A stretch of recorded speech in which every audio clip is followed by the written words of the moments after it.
Welcome everyone out there in listener land. I'm Kerry Cadambi, and you're listening to a Spirited Exchange on Transformation Talk Radio. On each episode of A Spirited Exchange, I bring you inspiring guests, engaging in a stimulating and mind-opening discussion, helping you to awaken, heal, and reveal your highest purpose. Stay with us for the next hour for an engaging conversation about Spiritism and cultivating your connection to spirit. Today's guest is Anna Moreno, who grew up in Brazil in a Spiritist family and is a fourth-generation Spiritist. Nearly 20 years ago, Anna moved to the U.S. and was able to find a local Spiritist center where she could continue her studies and practice of Spiritism. So join us today as we explore what Spiritism is and what it can teach us. We'll talk about how Spiritism explains the link between the visible world and the invisible world, how it helps us understand the objective of our existence, and encourages our own personal growth and moral development. Let's welcome Anna Moreno to A Spirited Exchange. Hello, Anna. Hey, Kerry, how are you? I'm good. How are you doing? I'm good. Thank you. Thank you very much for inviting me. Oh, it's a pleasure to be here with you. Oh, absolutely. We know each other having been part of a Spiritist group here in Portland, and I know that you have just a depth of experience with Spiritism and a lot to share. So I'm excited for our listeners today to get to learn more from you about Spiritism. From us. Yeah. Okay. So to start off with, let's define what Spiritism is and what it isn't to our listeners who may not be familiar with it. So can you give us a little synopsis of what Spiritism is? Yeah. So when people ask me, is Spiritism a religion? I said, yes. Is Spiritism a science? Yes. Is it a philosophy? Yes. So I would say that the Spiritism has three pillars. The philosophical aspect is basically going to the very basic questions that all of us have, such as, where do we come from? Where are we going? Why this is happening to me? Does God exist? How does God, look like? Who is he or she? Or, what is this superior force? There's the scientific aspect, which, kind of just tagging along to what you said, is this interrelation that we have here in the material realm with the spiritual realm. Many times we mistake ourselves thinking that, the only thing that controls our lives is our decisions, when in fact, there are a lot of other components that can interfere to our lives that, our physical eyes cannot see. And the third one, which is a very important one, and I would say it's something that we all need today, it's about the religious part. And I like to say religious because what we do in Spiritism is reclaiming or reminding ourselves of all the teachings that Christ brought us 2,000 years ago. And not only Christ, I mean, if we go much further than that, think about Socrates and Plato and all these very great philosophers that taught somehow very important moral concepts in terms of how we should live. So this is Spiritism.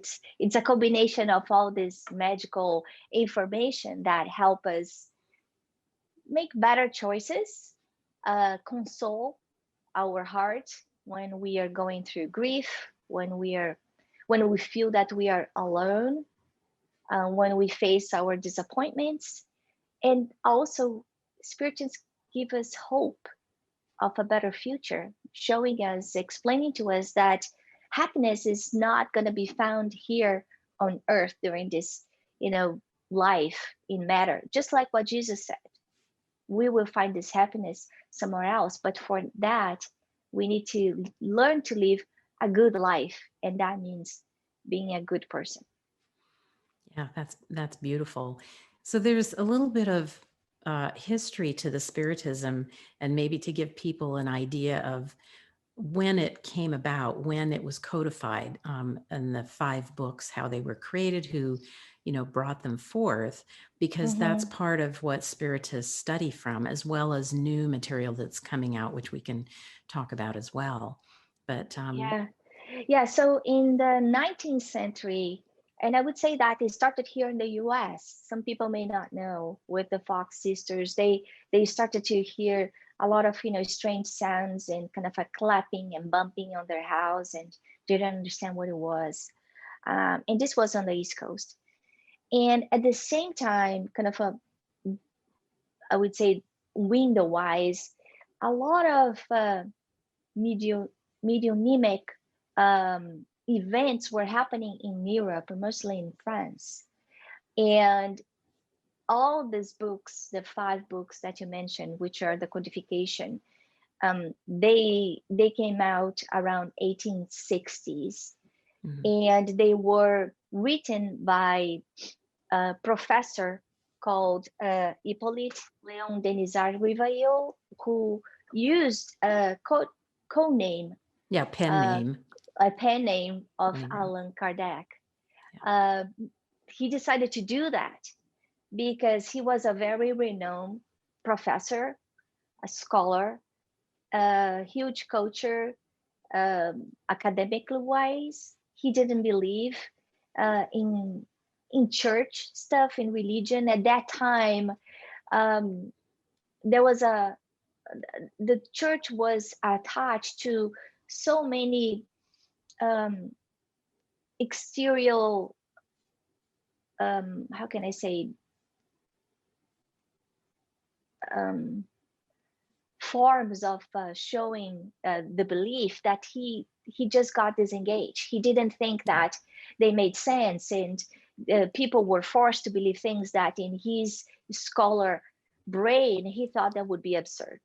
Yeah, he had a Um, very scientific base. You absolutely, could say, I think he was absolutely, a scientist. And so he believed in having the proof of things. And I think that's what yes, made him a very interesting person to have fallen into this. absolutely, because some of his friends um, invited him to come to one of these sessions Yeah. where, Yeah, I think there was a lot of what was called table turning or table rapping, and it was kind of ended up being seance things where people would communicate with spirit. And so yes, he was like, no, this isn't there. No, I'm gonna show this is all just a ruse. And so he exactly. kind of So went under that. exactly. And that time they were like social events. So you will go to restaurants or bars or places to get together, and people will be all over the place, sitting around the tables and basically communicating with the spirits. And it was like, what are you talking about? And then they say, well, some of the tables they lift, they turn, and it was like, that doesn't exist. And and then some of his friends basically insisted on kind of having him to go and check, but again, he was a very busy man. He was just like, I don't have time for that. Until they basically said, the tables are communicating with us, not only lifting and churning, but answering questions. And he was like, that doesn't make any sense.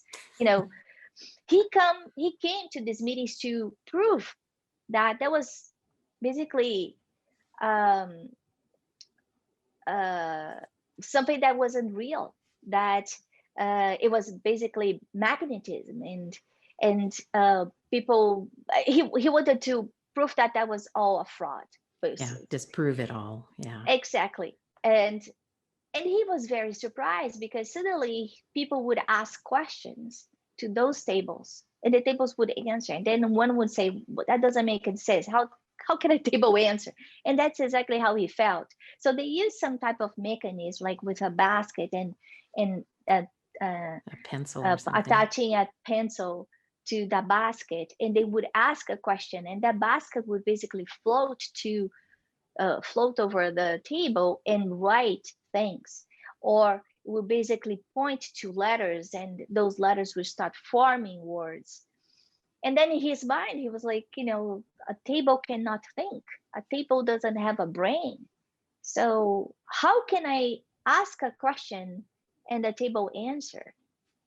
So the communication method started to evolve from like some bumps and noises to this kind of a baskets, to suddenly they realized that they didn't need the basket, they didn't need the pen. There were a couple of kids that had a great mediumship, and one day they just kind of fell They kind of in a trance-like state, yeah, or yeah, and exactly. And communicated. they just started writing.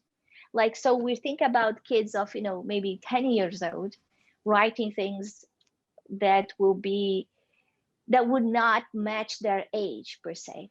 Right. Or their knowledge. Things would come Ex- through that they really didn't know. So it was exactly. kind of a gathering of, first of all, him experiencing this table turning, table wrapping, and then kind of recognizing there's an intelligence behind this. It's not Mm-hmm. the table, obviously. And Mm-hmm. then with the mediumship coming into it with these two young Girls. girls. Yeah. But kind of long story short, he ended up, I think, over time, communicating with a lot of mediums, asking questions of different mediums in different places, mediums who didn't know one another. And he Yeah. collected all of the answers. And from Mm-hmm. those answers, that's how he created the Compile the codified, books. the Yeah. books. And that event that was happening in France was actually happening in different countries at the same time. And as you said, I mean, we are talking about the 19th century. So it's not like we Yeah. have internet or WhatsApp and, being able to communicate, real time with each other. There's no Facebook or Twitter, right? Right. Um, Yeah, I think it was the Fox sisters in upper state New York was about 1848. And then it was a yeah, little bit later. I have it written down somewhere when the first book that Allan Kardec wrote was, I think, in the 64, 18 in 64. yeah. Okay. Yeah. So it was much later. So he spent a lot of time collecting, collating, kind of, using a scientific method to determine, Mm-hmm. what's real. Yeah. So And the interesting thing is that they would, to start the comedy again, he was a very bright guy. So we don't want to take that very lightly. And the reason why he chose the pen name, as I said, is because he didn't want to attach Spiritism to the reputation that he had as a scholar. He wanted to show that, yes, he was a scientist, a researcher on the material side, but this was about a, a science of the spirit. mhm. It wasn't a science of matter, right? And as he starts to uh, think about, okay, we are getting so many messages from spiritual beings. What are we going to do with that? And the first book he published is actually the Spirits book, and of course it was published in French, but has been translated to several languages, including English. So you can find this book and as well lots of Spirits book on Amazon. There are a few publishers who what they do is basically translate those books to other languages here in the US. And he decided to write questions and ask those spirits those questions, and then he sent out those questions to the different groups in different regions in different countries. And he noticed that even though the mediums didn't know each other, the answers that were coming back were very similar. So he compiled more than like 1,000 inputs for each one of those answers to see what exactly uh, had more sense in terms of content alignment. Mm-hmm. And the first book that he published that has more than 1,000 questions is basically him, Allan Kardec, asking the question and the spirits answering the questions through the Mm-hmm. mediumship of different people. Yeah, and that book is called The Spirits Book. And Yes. it's kind of, I think you've once said it's kind of the mother of the other 4 books. Yes, and basically that book embraces the philosophical aspect of the doctrine. So if one would like to learn more about what Spiritism is, this is Mm-hmm. a very good book to start. It's a book that is very rich in terms of content. Is a book to be studied. It's not a book to be read during the weekend. It's a book that the more we read, the we see different things, we understand different things, Mm-hmm. and it's mostly questions and answers. And as you said, it embraces the philosophical aspect of, where do we come from, where we're going, who is God, what is the laws, the divine laws, and Mm-hmm. what it means to be a good person, and what is the conduct that will bring me to happiness. How does it work, the evolution of the spirits? Why do we go through lots of trials and suffering like what we're going right now? Mm-hmm. Why is it normal to have something like COVID-19 kind of a hitting our humanity? Why does that happen? What's the intent? Why are we here? Um, and then Yeah. from that book, he basically, from each part, he creates a different book. So the second book that he creates is the Book of the Mediums. Basically, is the scientific aspect, and it talks about the the relationship between us and the spiritual realm. Then the third book is the Gospel according to Spiritism, and I cannot highlight more than all the teachings, all the message that Spiritism brings comes from Jesus. So it's not something, out of the world that nobody has ever heard about. Mm-hmm. With the difference, the caveat that we believe life continues after the death of our material body. We believe in reincarnation. We believe that while we have free will to do whatever we want, we will always be responsible for our actions. Absolutely. And then the fourth book is Heaven and Hell, and that has a lot of messages from spirits, basically sharing their experience when they got there on the spiritual realm. So they have stories of people that were good people, bad people, people who commit suicide, uh, queens and rich and poor and different, and each one of them kind of telling the experience how when they got there. And the Mm-hmm. last one is the Genesis, um, which is kind of talks about the origin um, of our world mostly, right? Mm-hmm. Yeah, that's fascinating. I have to say, one of the things that really made Spiritism appealing to me is that the fact that, yes, we have free will, but there are consequences to our actions, and that we are presented lessons to learn in a life. And if we don't learn them in this life, we're given an opportunity in another life when we come back to give it Yeah, another go. So I think that's really yeah. beautiful. It puts the responsibility in our lap, and it also provides hope that we do have control over our life, by how we behave, how we interact with others, how we live our life. I And think that's one may beautiful. think like I am going through some stuff today, could be uh, like a disease, right? So I have some type of disease that I was born with. So if you think this life I have not done anything to deserve that, how can we say that it's fair that a little kid is born with a body defect or with some type of mental illness? um, that said, with what Allan Kardec has taught us, it shows us that yes, on this life, this kid has not done anything to deserve that. But today, in the present, we're basically reaping what we sold in the past. Mm-hmm. So our present is a consequence of our previous actions from previous lives, previous incarnations, but also previous actions from this life, for example. Yeah, and I also think sometimes the soul has come in with an agreement to experience something for some type of learning. So I don't look at it as like a punishment. It's all about a learning and progressing and evolving. And Yeah. and that type of look kind of give us some peace, some inner peace, Right. because when we think that a suffering doesn't have a end, or when we look at a suffering like there's no reason, it's very hard to accept. It's very hard to have Absolutely. hope.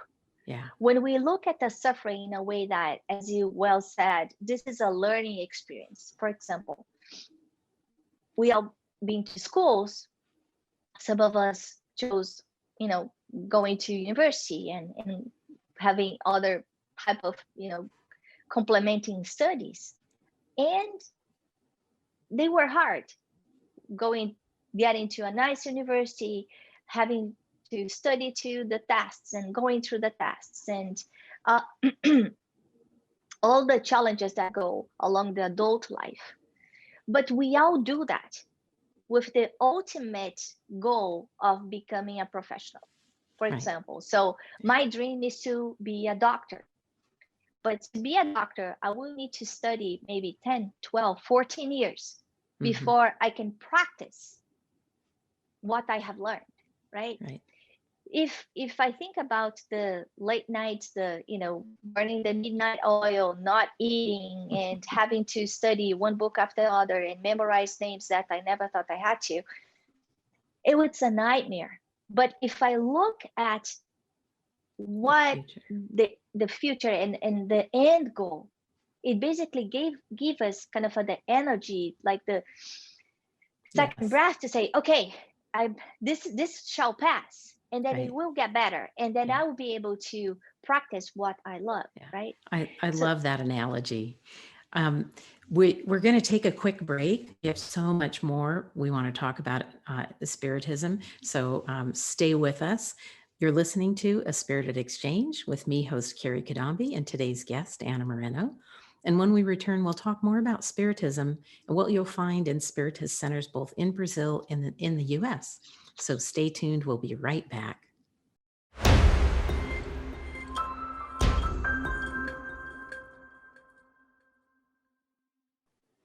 Hello, we're back on A Spirited Exchange with me, host Kerry Cadambi, and today's guest, Anna Moreno. In this example, or this episode of Spirit Speaks, we're talking about Spiritism and how it can help us cultivate our connection with spirit and live a better life. So Spiritism has been popular in Brazil for many decades. And I was wondering, Anna, if you can paint a picture for us of what we might find in a Spiritist center, like what does it look like and what services does a Brazilian Spiritist center provide? Mm-hmm. Yes.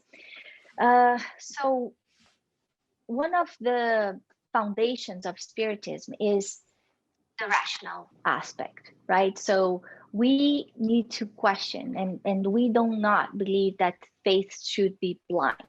And with that comes studies. So we have several classes, studies, everything is free. And the idea is that we do not charge for something that we have received for free. We have the spiritual support, and we know that here in the States it's very common to charge for like energy passes, energy and work and mediumship and exactly. Mm-hmm. In the Spirit Center, no, everything is free. So we have that as well, and we've seen the type of spiritual treating helping out different types of diseases. So we have the schools with the different courses, different levels, studying each one of the books from the codification. Then we know that in this past century, on the 1950s, we had a very prominent, important medium called Chico Xavier that psychographed more than 400 books. So I'll stop and not everyone knows what psychographing is. So when a medium can channel a message from a spirit and write it, and that's what Chico Xavier did. He did a lot of that, writing down what was coming through from spirit, and that's called psychographing. So, And he sold, yeah, thank you for explaining that. And he sold more than, 30 million copies of his books. He never made a penny. Every book made, every profit he came, besides selling it for a very cheap price, because the idea was really to expand the notion, the information that Spiritism brings. Everything went to charity. So the guy could have become really rich. He was born poor. He died. He devoted his entire life to charity. And there, movies about his life. Again, if you can put in the notes on the YouTube, Chico Xavier, there are a few books that tell a little bit about his experience. He had a tremendous mediumship, and helped hundreds of thousands of people. So in the schools, we would also study books that were psychographed by Chico Xavier. Lately, there's another very renowned medium called Divaldo Pereira Franco, who is still alive, and he wrote more than 200 books and have sold also millions of copies, more than 7 million copies, never made a penny on any book that he has psychographed. And with the money, what he did is that he opened a very big spirit center in the north east part of Brazil, in a very poor city called Salvador in the state of Bahia. And he has adopted more than maybe 3,000 kids. I don't recall the exact number. Yeah, I think he has an orphanage there. He has correct? an orphanage, and he has put under his name all those kids, like if they were theirs. So these are very poor kids that were basically abandoned. And he basically adopted them. And his centers is huge, and he has school for kids, school for the mothers that, poverty is really a challenge in that area. He does a lot of mediumship work, so energy type of treatments. So he also psychographed the books over there. He, with understanding the need of that people, the local people, mostly the poor, very poor situation of the mothers, he decided to create a hospital to help those mothers bear their kids, because they didn't, the hospitals, the public hospitals are very bad in that area. So lots of kids were dying because of that. So the centers can vary from very little ones to large ones, but they usually they combine the schools with the energy treatment. Some of them have also charitable work. I would say majority of them have the charitable work that may vary from giving food, helping the poor, or in the case of Divaldo Franco, helping thousands of kids every single day, more than 10,000 kids every single day. Yeah, the Spiritist centers, I've been to several in Brazil, and the commonality, what I really like about it is the belief in the importance of continual study for our continual personal growth, and providing that for free is really incredible. Something we don't see so quite as much here. But, and then do you know why they do that? Why the study is so important? Do you understand why? Well, I think I do, but why don't you tell us? Yeah, well, because if we were talking about free will and that we can choose anything we want to do, but we are always responsible for the consequences. If I don't know what's right and what's wrong, there's a greater chance that I will make mistakes. Therefore, that I will suffer in the future, just like a kid would do. So a kid doesn't understand that if he or she puts the hand over the fire, they will get burned. So there's an adult basically say, don't touch the fire, don't get close to the stove or the oven. The same thing. The more we learn, the more we can make better choices. And by making these better choices, meaning choices that are good for me, but are also good for the people around me, I will suffer less. So the whole objective of the schools is to bring happiness. So it's not like only like a Neosporin Band-Aid type of option that Spiritism offers, which it does, because I have to say that many times when I feel anxious or lonely or going through really a tough moment in my life, I open a Spirit's book, and somehow the words that come are exactly the ones that I need to read. Right. But that's the bandy.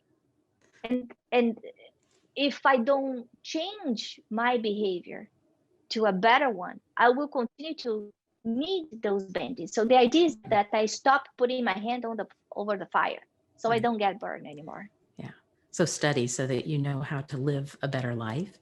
And in conjunction with that, I would say probably most Spiritist centers do some form of energy work, whether it's passe, which is a providing energy in a certain way from the receiver in a seated position, to some of them that I've been to, they actually have like massage tables set up and workers who do the energy work. And I think that energy work can help us on a physical level, but also can help us with those difficulties we have in life to help shift our energy and move into a new way of being. I don't know if you feel that way, but and I would always call the attention that if there is any charge of any matter, then we need to raise a red flag, right? So in Spiritism, there's no dogmas. You will not see any type of scenery like a formal priest. There's no hierarchy. The idea is that we are all mediums, that we always help each other. Some people have this type of talent, faculty, that's the mediumship, more developed than others. But as you said, on some of these spiritual hospitals, they provide the spiritual work that can help in different ways. For example, mostly the mental type of illness like Alzheimer or schizophrenia or anxiety, depression, that helps a lot. We know about other spiritual hospitals that provide surgeries. Again, I think that it's very important to take that as a grain of salt. There are good places that are serious places that are not as serious places like any other instance, any other area of our society, right? So it's always important to have discernment, obviously. Exactly. But I will say, I found it really, so there were a couple other things that I really liked when I visited Spiritist centers and a Spiritist hospital in Brazil. And that is with the Spiritist centers, again, like I said, the continual study and the support that way. But they had, in Brazil, there's probably about, I think 70 Spiritist hospitals. And often these are psychiatric hospitals. And they work in conjunction with medical professionals. And I was able to observe mediums working as a group in a psychiatric hospital on behalf of the psychiatric patients who were there.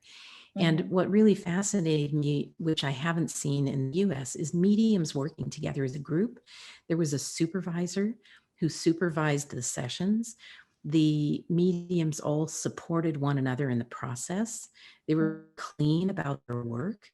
Just the idea that, again, kind of like Kardec, you're getting information from a number of sources and you're checking for continuity, for a sameness of message.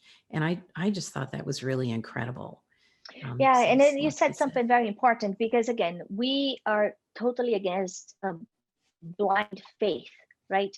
So we always ask, pay attention, question, see if that's true, see if there's anything that kind of smells cheesy, right? Because that's how we can protect ourselves. And there is an organization called AME, which is it's an association of doctors in Brazil, like formal physicians, PhDs, that want to combine the spiritual aspect of science with the medical matter science.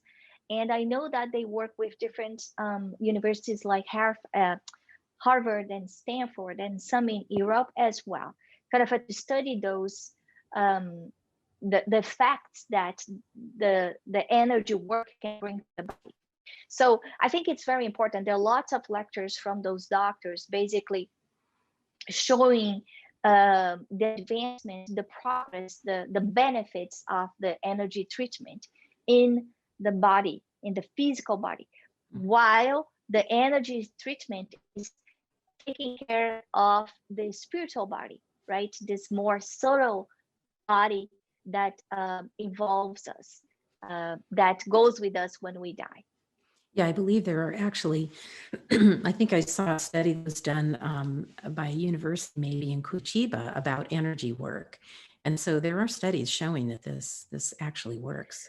One thing that I want to call attention is that I mentioned some of the books that were psychographed by Chico Xavier, and there's one spiritual writer called André Luiz, that basically dictated about 30 books to Chico Xavier, and they are called The Life in the Spiritual Realm, that collection. And André Luiz, this is 1950s, described pieces of the brain, talked about the glands that our science here only discovered what he dictated to Chico Xavier decades later. So it came to be proof. And Spiritism always says that if science proves something that is contrary to what Spiritism is saying, go with science, which I think it makes us feel like a very grounded. So yeah, it's really fascinating what has come through in these writings. So there are also Spiritist centers in the US. They're a bit younger than in Brazil, but I believe there's some that started maybe in the 50s, but I know of a couple that are easily 20 years old that are from back east. And we don't have Spiritist hospitals in the US, but the Spiritist centers operate very much the same. And for anyone who might be looking for them, we'll provide a link in the next a little bit about how they can find out more about these centers. But again, they also offer classes, studying of the 5 codification books, studying of other materials that have come forth, energy support work, a charitable opportunity to do charity work. Yeah, so it's wonderful that we have all that, and it's growing.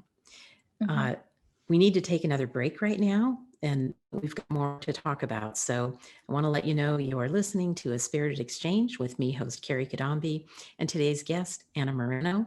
And when we return, we'll talk about Spiritism and what you'll find in Spiritist centers. Oh, actually, we just covered that. But we're going to talk about some of how you can find more information about Spiritism.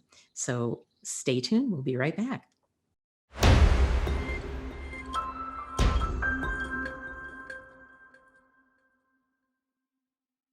Hello, we're back on A Spirited Exchange with me, host Kerry Cadambi, and today's guest, Anna Moreno. And in this episode, we've been talking about what Spiritism is and how it can help us cultivate our connection with spirit to live a better life. But before we dive into the remainder of this episode, I want to let you know how you can reach me, how you can check out my website, which is thedivineguidancegift.com, to learn more about how I help clients heal limiting beliefs so they may unlock their full potential and actively live a fulfilling life on purpose. You can sign up to work with me online in private sessions.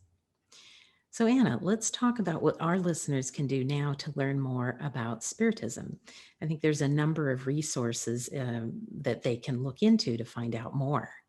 Would you like to talk about that?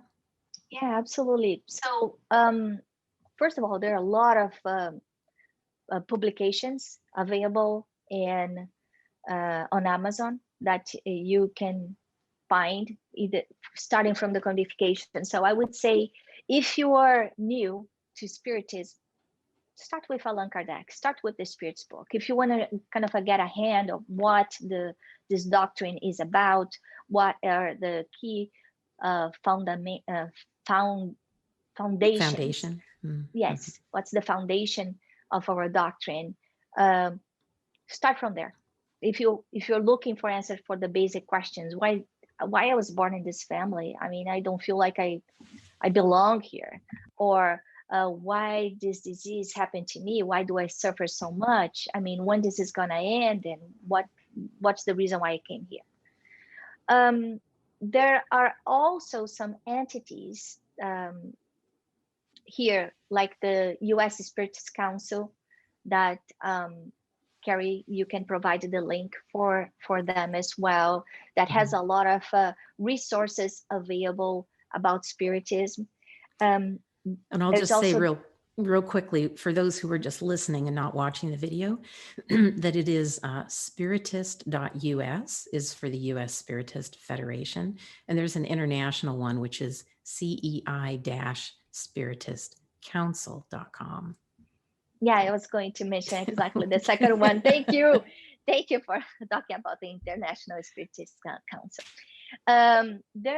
There's also apps like there's Kardec Radio that kind of runs different programs every week. And I think it's a good resource when you're like driving and you don't have time to read, and then you just play that and listen to that. And Kardec Radio not only talks about the books that were psychographed by Chico Xavier, the codification, but also some of that came from Divaldo Franco. That is more like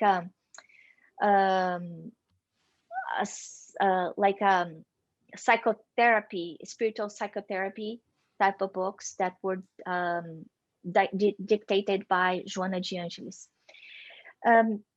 Options as well is with the internet, and we see the blessing that is to have access to different resources on the tip of the tongue. So today nobody can say I cannot attend a class, I cannot watch a lecture.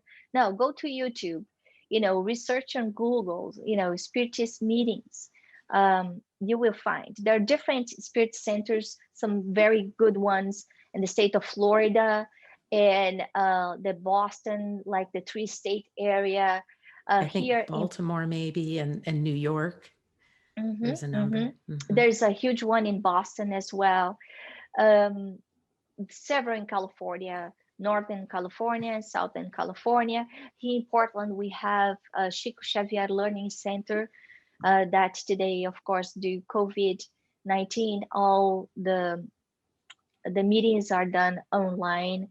But those spirit centers, they have their websites, they have the Facebook pages, they have their Instagram pages. So if you're looking for information, I'm sure that if you Google it, you will find it. If you go to the site of the US Spiritist Council, the US Spiritist Federation, they have a list of all the spirit centers that are registered and recognized, certified.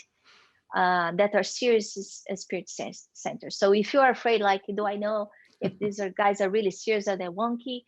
Go to the US Spirit Federation. Yeah. Yes, and look for the one in your area. Right. And some of them only teach in Portuguese, but I think a number of them have English or English and Portuguese. So to watch for that. There's also a number of movies that people can watch. There's one that is called, in English, it's called Astral City. In Portuguese, it's No Solar, which is one of the books that was based on one of the books that was psychographed by Chico Xavier by the same name, No Solar. There's also a movie about Chico Xavier's life, I think, or let's see, there's one Allan Kardec, I think, which is a very interesting. One. Yeah. So people can look for those things. But we're coming close to the end today. Unfortunately, we could talk for another hour easily. But Anna, in closing, what do you most want people to know or understand about Spiritism? I think it's a great resource, mostly right now on a moment that we are going through such a difficult moment as a planet, as a humanity, that we question why things are happening the way that they're happening, why many of us get hit by COVID-19 and we lose the people we love just in a click of Yes. time. Mm. Um, what do we need to change? Why we're here? What's next? Where's God in all of this? Is this fair? I think that spirituals come as a consolation, as a resource to calm our hearts and bring us inner peace and help us get grounded. And I would say that for me, finding peace in a moment that we are surrounded by turmoil inside our homes or outside our homes, this is already happiness. So this treasure spirituals can give to people, and I have experienced that several times. So I would say that's why I would suggest people to learn more about it. Thank you. Thank you. So I want to thank you, Anna, for being with us today, for sharing your knowledge and your lifelong experience in Spiritism. I'm very grateful for your clear explanations and for inspiring us with the hope of a better future that's within our very own hands. So thank you for being with us today, Anna. Thank you so much for having me, Kerry. It was a joy. And I want to thank all of the fabulous listeners who have tuned in today with open, curious, and receptive minds, eager to awaken to their own spiritual evolution. I'd like to also thank Transformation Radio and its founder, Dr. Pat Basili, and senior executive producer Linda, and today's producer Jacob, and all the staff who've been exceptionally helpful during the creation and running of my show, A Spirited Exchange. I'm ever so grateful for your love, patience, and grace as you have handheld, supported, and encouraged me on this beautiful journey. It's truly been a grand experience on my personal path of healing, growth, and evolution. So I thank all of you.